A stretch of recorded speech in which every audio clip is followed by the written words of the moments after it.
In today's video, we're going to be creating a blood splatter system so that when you shoot an enemy, there will be blood that splatters on the wall behind them with a nice decal, like so. You can see with these ones, they are close enough to the wall, so we're getting it and it is in the direction that we shoot them from. But this one here isn't close enough to the wall, so no blood splatter is going to appear. But if we were to shoot down, it is going to appear on the floor because the direction we are shooting in, there is a surface close enough for the blood to splatter onto. So this is what we're going over and creating today. So without further ado, let me delete this code and I'll show you how I've done it. So the first thing we want to do is we want to make sure that we have our blood splatter textures and materials in our project. So I already have mine in. So if I press Control Space, I have my textures here, and I'm just using some free ones, which I'll leave a link to in the description down below. If you do want to use them, you do need to make sure that you attribute them in the credits. But once you have your textures, you can use as many as you want and whichever ones that you want as well. You just need to make sure that they are transparent. We can select them all, right click and create material, and then open up these materials. And what we want to do is we want to make sure that these are decals, as that is how we are spawning the blood spatter on the wall. So in your material, what we can do is change the material domain from surface to deferred decal, and the blend mode from opaque to translucent grey transmittance. Then we just want to take the A from our texture sample into the opacity override, so you can see we now have it as a transparent PNG of our blood, like so. We'll apply that, and we'll do that for all of the different materials which we have. So for me, I only have 2, but again, you can use as many as you want. You can even just use 1 if you want, but obviously the more you have, the more random it will be, and the more varied and more unique it will look in your game, so it's not too repetitive. But once you've done all of that, what we want to do now is open up our projectile blueprint that is actually going to be fired at an enemy and colliding with the enemy. If you're not doing a projectile, you're doing this based on a line trace system, that's even better because we're doing a line trace anyway from the projectile. So open up where you have that line trace, or again, for me, it's a projectile. So that is for me going to be content, variant shooter, blueprints, pickups, projectiles, and then BP shooter projectile bullet. So in here, you can see we've already got some code because this is just what is in the default first person template. I'm going to ignore all of this. So what I'm going to do is hold down S and left click to get a sequence and come off of event on projectile hit with then 1 going into the code we already have. If you don't have any code, then you don't need to worry about that. What you can do is just right click and get event on projectile hit. Out of event on projectile hit, or for me, then 0, we're going to get a line trace by channel.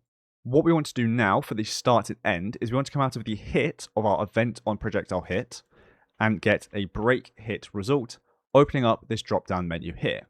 We're going to move this out a bit to get some space, and we are going to right click and get actor location. So we're getting the location of the projectile, and then we're going to come out of this and get find look at rotation, with the start being get actor location and the target being location from the break hit result. Return value of this is going to get forward vector, and we're going to come out of this return value and get a multiply, changing this to a float, and this float value here is how far away they need to be from a surface for this to no longer work. So for me, I'm setting it to 300, which means if this enemy, or whatever we're colliding with, is within 300 units of a surface from the direction the bullet is traveling in, then the blood will spawn. If anything is more than 300 units away, which is 300 centimeters, then it's not going to spawn anything. So set that up for the distance and values that you like, but for me, I think 300 is a good value. And then we're going to come out of this and get a plus. The result of this plus is going to go into the end, and B of this plus is going to be location of the break hit result, and that location is also going to be the start of our line trace. So let me just clean this up a little bit. I'll double click to get some root nodes, and then I'll talk you through what it is that we have just done. So what we are doing is we're basically just finding the projectile trajectory from where we have entered the enemy. So we're doing that by finding the look at rotation from the current projectile location and the location of where we have hit. And we just want to be going forwards from that trajectory by 300 units. And the line trace is the start where the projectile hit, and then the end, so 300 units ahead from that trajectory, to see if there is anything colliding with that. So what we can now do is hold down B and left click to get a branch, with the return value being the line trace, and the out hit, we can break hit result, opening up that drop down once again. Off of true, so if we do hit something, we want to spawn decal at location. The decal size I'm going to set to 50 on the X, Y, and Z. You can set that to whatever you like, but I found that 50 seems to be the right size for blood splatter. But again, you can change that for whatever you want. If you want, you could also maybe do some maths to change the size based upon the velocity. So the faster the bullet is going, the bigger it will be. But that's up to you if you want to go into that level of detail and customization. The location is going to be location from the break hit result. And for the rotation, what we want to do is we want to make sure that it is always perfectly flat against the surface, no matter what that surface is. So we can come out of the normal of our hit result and then make rot from X.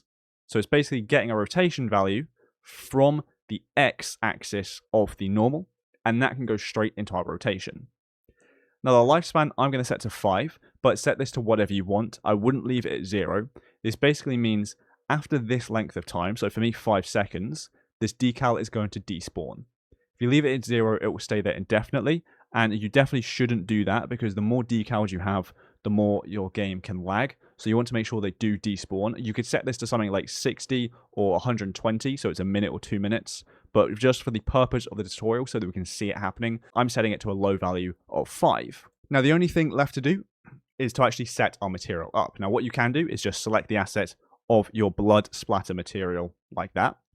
However, I want to make sure that this is kind of randomized and unique and not repetitive, so I have more than one. So what I'm going to do is I'm going to minimize this to get some space, drag out of decal material and get a select node. Option 0 I'm going to set as blood splatter 1, and option 1 I'm going to set as blood splatter 2. Now you can add pin for as many different options that you want to have. Again, I only have 2, but you can add as many as you want. Then we're going to come out of the index and get a random integer. Now this is exclusive max, so you need to just get the maximum amount you have plus 1. So I'm going to set this to 2. So it's just going to choose a random blood splatter material to use as our decal. Now again, for me, I only have 2, so it's a 50-50 every time. But the more you have, the better it will look. And that is all you need to do. So we can compile, save this, and if we were to hit minimize and play, we should see this working. So if I were to collect this gun, shoot this enemy here, nothing is going to happen because it's not close enough to a wall. But if I shoot this one, we're going to get the blood splatter on the wall perfectly behind it. If I shoot from this angle, it's going to appear over there. You see those are the same ones. That's the same one again. And again, it's a 50-50 for me, but that one is different. And again, it's based on the angle and the trajectory we are shooting from. So I also just shoot onto the ground. You'll see it works perfectly like so. If I shoot you in the leg or the knee, it's gone onto the ground like that. This one, again, this angle just isn't close enough.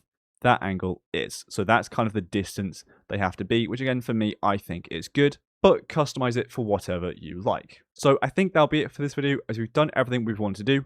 What we've done is we've set up a system in which we can have blood splatter based upon the trajectory and the angle we have shot an enemy at, so it appears on the wall or on the floor or on any surface that we want. So thanks so much for watching this video. I hope you enjoyed it and I hope you found it helpful. And if you did, please do make sure to like and subscribe down below, as it really does help me and the channel out a lot. So thanks so much for watching, and I'll see you in the next one.